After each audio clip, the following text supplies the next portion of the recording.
وەکو فەرماگەی ژینگەی گەرمیان لەگەڵ بەڕێبەرایەتی دارستان و پاوان لەگەڵ گروپی ژیانەوە لە ڕزگاری و سەرجەمدام و دەستگاکانی ڕزگاری لەوانە سەرۆکایەتی شارەوانی ڕزگاری مدیر ناحیە دایرەی ئاو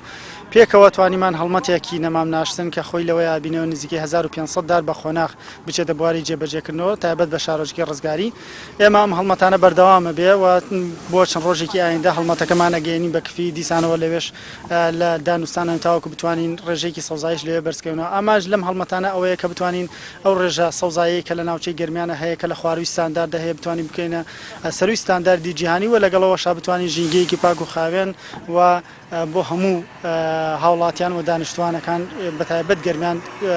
دەستە بەر بکەین. دیارام هەڵمەتێکە کۆمەڵێک گەنجی خۆبەخش و مامۆستا ساوان پێ گروپی ژیانەوەی ڕزگاری کە ئیشەکان کردو ئێمە لەگەڵ فەرمانگەی ژینگەی گەرمیان هەماهەنگیمان کردو دابینکردنی ئەم نەمامانی ئەم هەڵمەتە لەلایەن ئێمە وەکو بەڕێوەبەرەتی دارستان و پاوانی گەرمیان و جگە لەمەش کە دوێنێ شەم ڕێکخراوی وادی هەماشتی کردو کە لە دیهاتەکانی گەرمیان توانیمان 1200 داریان بۆ دابین بکەین لە ئەو دیهاتانەدا بەشی بکەن و وەکو هەڵمەتێک لەوێش سەوزکردن و چاندن بۆ